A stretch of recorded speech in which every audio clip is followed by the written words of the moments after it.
Bangalore is a fascinating market. It's one market where there has been a steady demand from end users. There has been a steady investment opportunity, and even when the rest of the markets came out, Bangalore held its own for much longer than demand. Let's talk about when I look at buying into the Bangalore market. Which are the locations that you think are the best, and how does a buyer normally select this location? One is in terms of the micro markets have been shifting in the last 10 years. If you look at it, 10 years back, CBD was required, or maybe around 14 to 15 years back, CBD is one of the most preferred areas. Then the micro market did shift to Koromangala and places like Indranagar.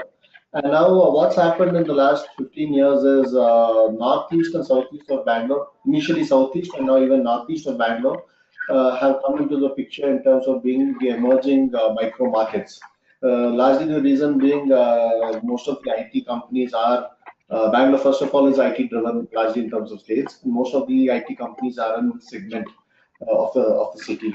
Hence, this being a popular catchment, most of the micro markets have developed in these areas, and they have seen reasonable appreciation in the last 8 to 10 years. I wouldn't say the last 3 years it's been a little stable, but years before that there's been a lot of appreciation what people have seen. So these markets still continue to be good markets because of the ready catchment available, and these areas would be something like Whitefield. Whitefield is one. Sajapur Outer Ring Road has still continued to be a good market. Absorptions have been pretty good there. Bannerghatta Road, places like Hennur Road are emerging currently. North Bangalore, when I say North Bangalore, Hennur, Yelahanka have been good locations, and where you can still see a decent amount of appreciation in the coming years. So I would consider these areas as good areas to invest. And northeast and southeast of Bangalore have been the popular areas in Bangalore to invest. Apart from this, Tumkur Road is, and also metro connectivity has slowly helped certain areas to emerge as good markets. So Tumkur Road has slowly come into the picture. In the last year or so, we've seen few new projects taking off in these areas.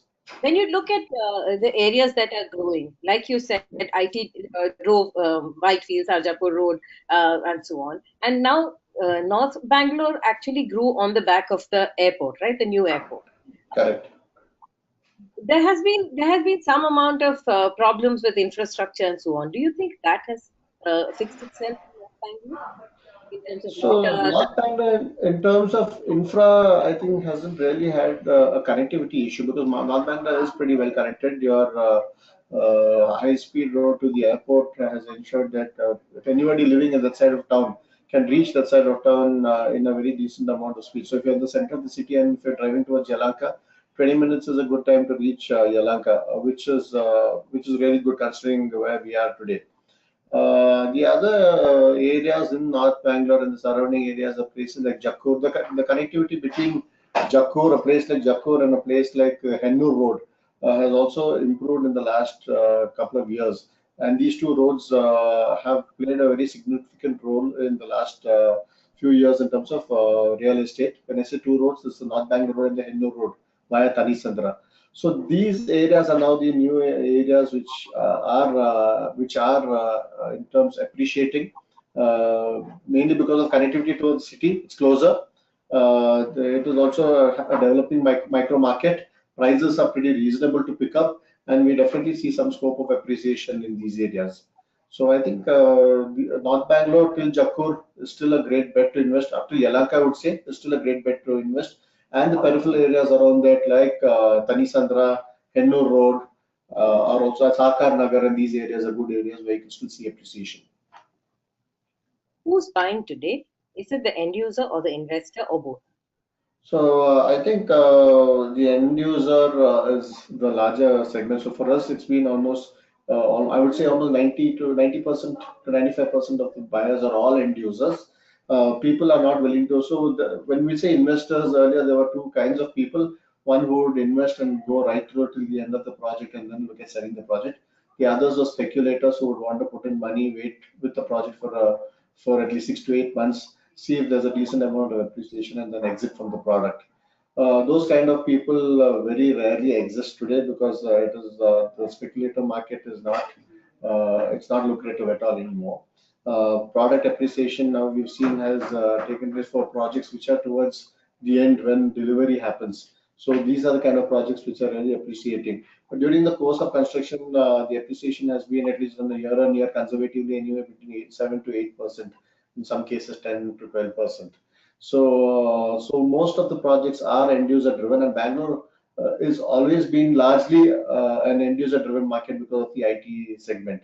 So for us, at least 80 to 85% of our buyers are IT oriented people, IT or ITAs or financial service people, and they're all end users. Do you see that most buyers today are hesitant to buy projects that are not closer to completion? Yeah, so there are two reasons because of that. One is just so reputed developers, people have the trust to invest with them because they know end of the day the developer is going to complete the project in handover. But also there would be two outflows for a customer. One is his EMI outflow and then the rental outflow. So it makes more sense for them to pick up a ready to move property. Second is proof of the pudding is in eating the pudding. So the project is ready up and there. You know for sure that in the next 5 or 6 months you could book or you could move into the product immediately. So there are a lot of takers for ready to move in projects, and our inventory overhang also has been pretty huge in the city.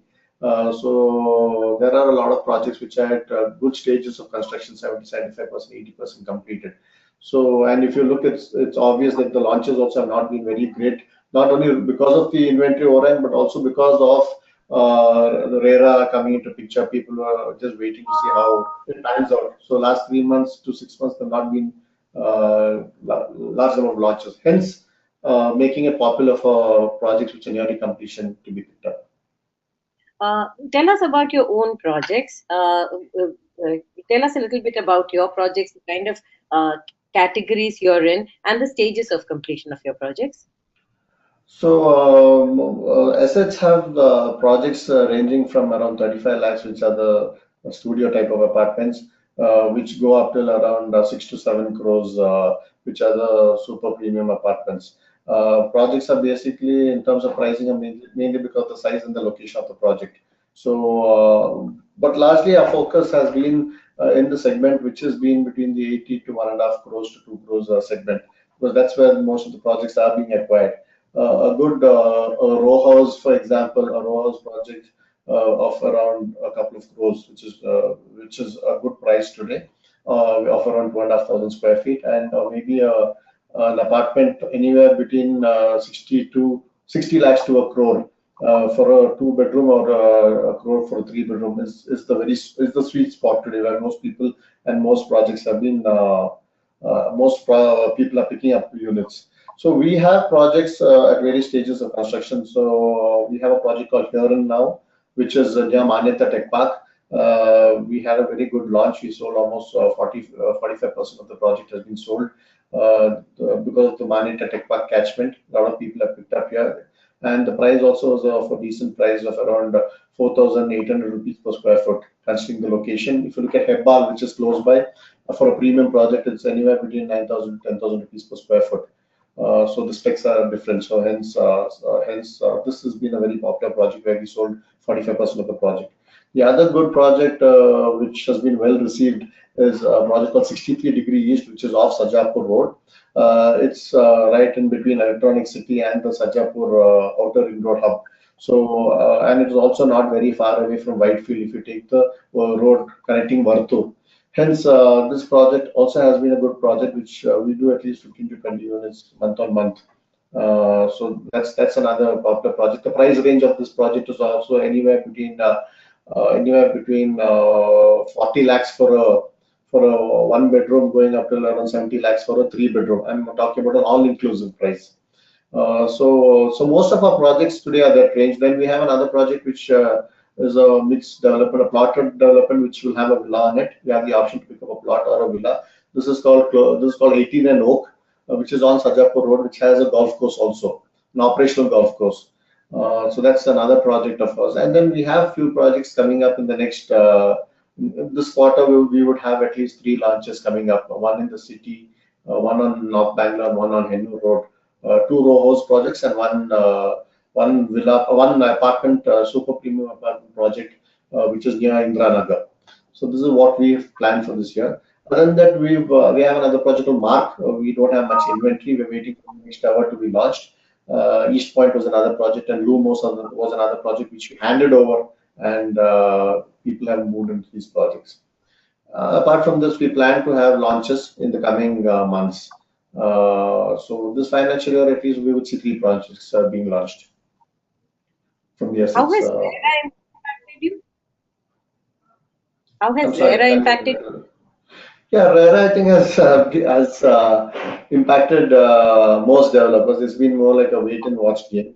The whole process of RERA to register a project itself did take time, and then the 1 month period to wait, post the acknowledgement number to wait for the RERA number. One is we were all developers, including us, were gearing up to have our existing projects being registered. There was a lot of time spent with consultants to understand RERA, the implications of RERA, to make sure we are logging in the right documents with regard to RERA. So the last 3 months has been dull with regard to GST and RERA because there is a lot of changes, getting a backend organized to ensure that you are ready to function with regard to RERA, GST. So a lot of time has got consumed in. So many things change, like your agreement changes, your agreement with the broker changes, the channel partner changes, channel partner registration. So overall business has been dull for the last 3 months. But I'm sure with the most developers now registering all their projects with RERA and people gearing up to register new projects, some have already started registering their new launches with RERA. It's going to be an interesting quarter to see. The next 3 months are really going to be interesting. And I think many developers have planned a lot of launches in the coming months. Have you registered all your projects with RERA? We have registered all our projects with RERA. We have, and we are in the process of registering new projects also with RERA on the new launches where the approvals have come through and we've logged in the files. Bangalore is a city which has been plagued by infrastructure problems, right? In terms of traffic infrastructure, in terms of public transport. Metro is about taking off and very slowly. So, uh, how do you see the infrastructure growth in the city, and will that impact the buying, buying in critical locations? So, like any city in Bangalore, in India, we are a country which is largely dependent on road infrastructure and road infrastructure. Parallelly, metro has played an important role in many of the cities also. So, similarly, metro has been well received in Bangalore. You see a lot of people traveling from various parts of the city using the metro network, connecting themselves to work. The next phases of metro also, there is basic, we see a lot of work being done to ensure the next phases of metro come up. So that's a very positive sign when it comes to connectivity. So I think, in fact, there has been pressure also to increase the number of lines of the metro rail to ensure that there's more frequency in terms of the metro. So that's a positive sign. So somewhere I've seen in the city in the last year or so, it has got decongested to some extent. I won't say to a large extent, but we have noticed it has got decongested to some extent. So I think this metro will have a big role to play in terms of people not bothering where they work as long as they are able to be connected by metro. So today we see a lot of people, for example, we see a lot of people from central Bangalore, North Bangalore going towards Whitefield. They use the cantonment station and they take the train and go towards Whitefield. So there are a lot of people who go from the city, go towards Yeshwanthpur. So these areas have people have been making use of the rail, but now I see a lot of people making use of the metro is one. Second, your nice road. So earlier we had the outer ring road, which now has already become like an inner ring road of the city. But all the development did take place in and around the locations near the outer ring road. And now we have the nice corridor, which is the road beyond the outer ring road. We see that gap being bridged now, where most of the projects have started. In fact, people have started having new launches the moment the nice road had come up, and now that gap is being bridged. So you see, Kanakpura Road has become a very important hub. Bannerghatta Road was an important area, but now with the connectivity, people are happy to travel to ECT and other places where their jobs are. So the metro development has been slow, but in terms of it has been people are making use of the infrastructure, but I think the speed of the development has to increase so that people make more use of these kind of infrastructure developments. Who's buying today? What is the profile of the buyer? What is that age group that is most active?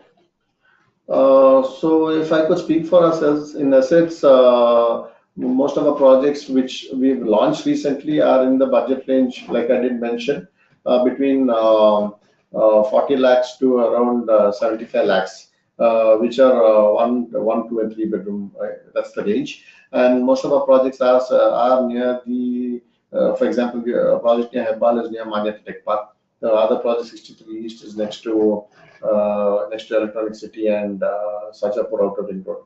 So the segment has been anywhere between 26 years to 45 years. That's the age group, and it's been IT largely, and it's been end user driven largely. So that's where it is. So that's the segment which we've been NRIs operating. constitute a big part of your buyer segment? So NRIs do, but when I say NRIs, it's largely Southeast Asia, to be more specific, places like Singapore, Indonesia, or Middle East, which is more of Dubai, Bahrain, Kuwait. So these are the areas. The Customers from US contribute to a percentage, but not as significant as Southeast Asia and the Middle East.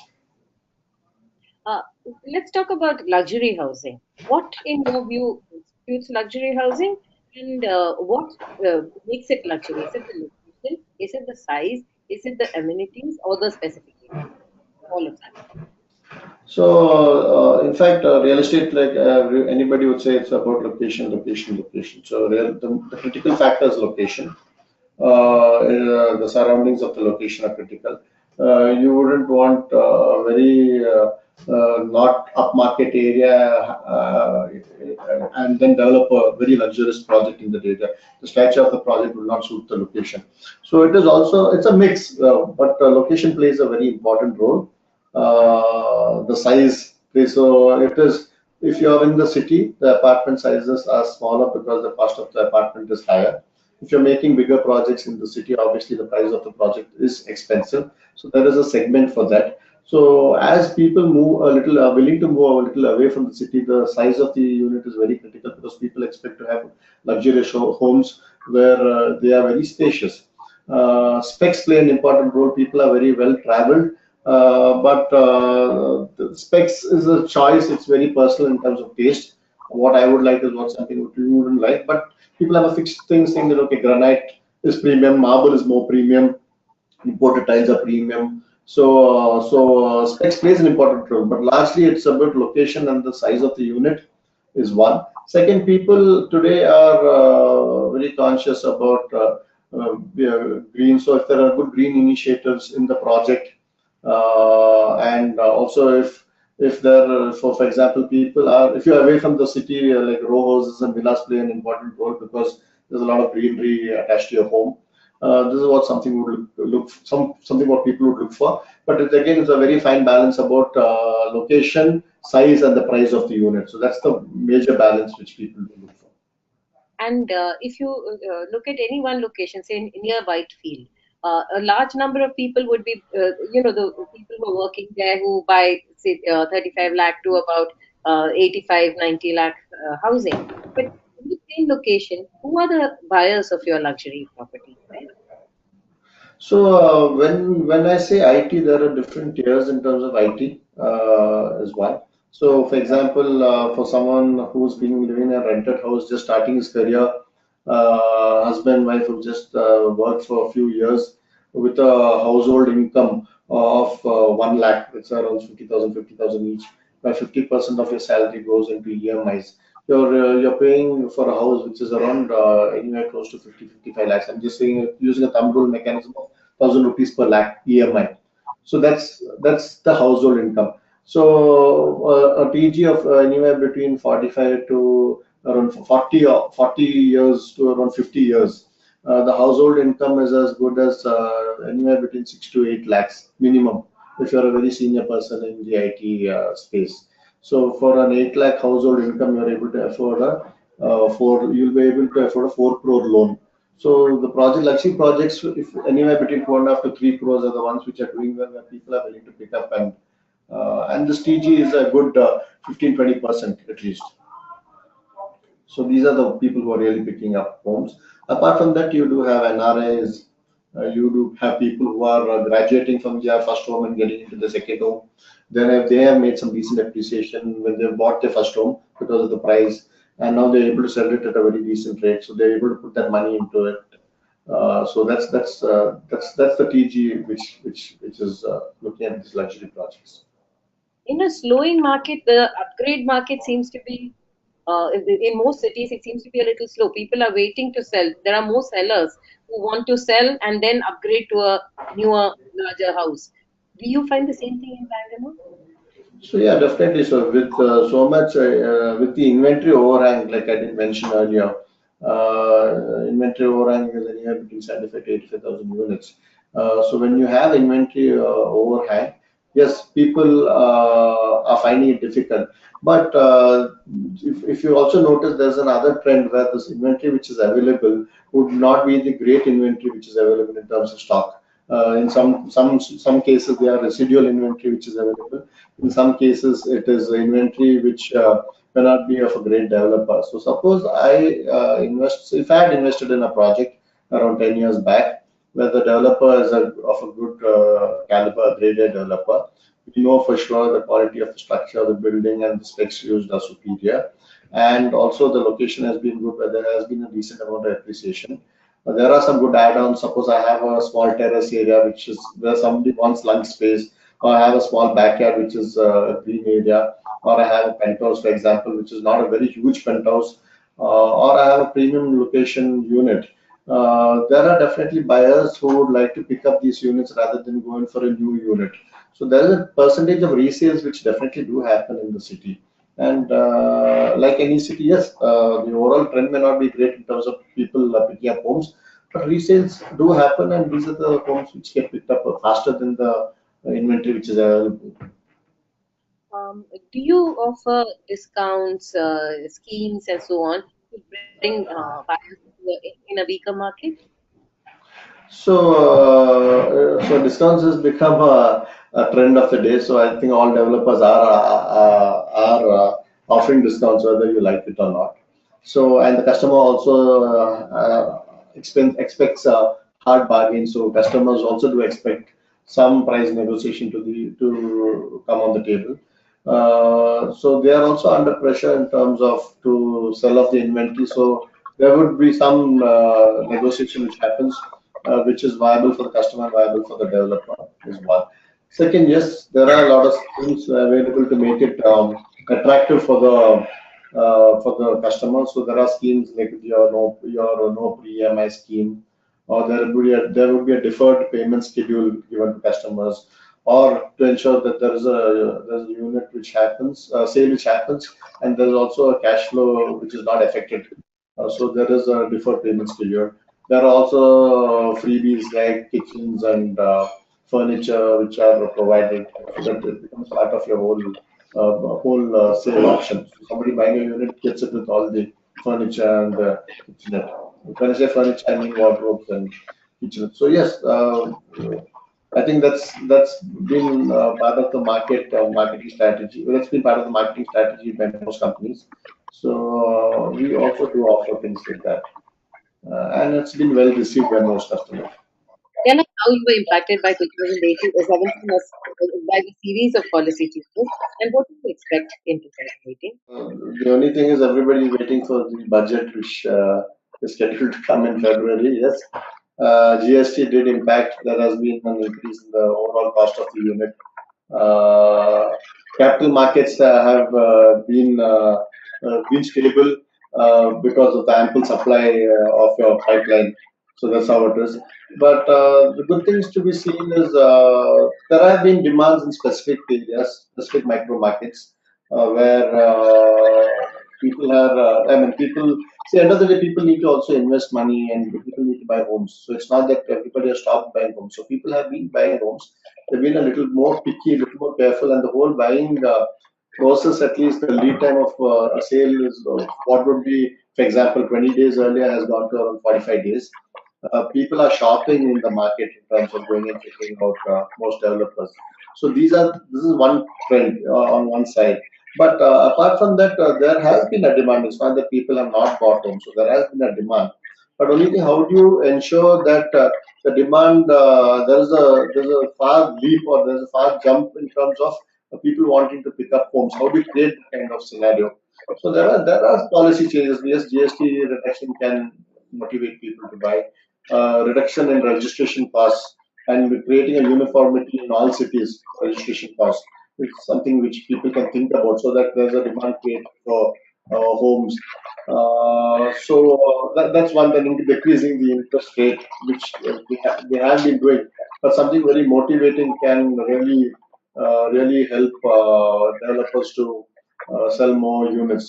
The income tax slab, for example, if the slab structure, if it changes, you'll find having more people able to afford homes if you have the slab structure changed. So these are things which are all in discussion, but at the end of the day, it's a call which the government needs to take. They need to realize that this is one of the biggest industries which has employed a lot of number of people. Employment is huge in this industry. India's GDP also has been dependent on this industry. So that's a realization which needs to set in and at least stabilize the whole process and ensure the next 3 years is a very stable scenario for the real estate industry. And you think that this year, in the budget, the government is going to play around with the tax structures? Is that what you're expecting, or is there something more you expect in the budget?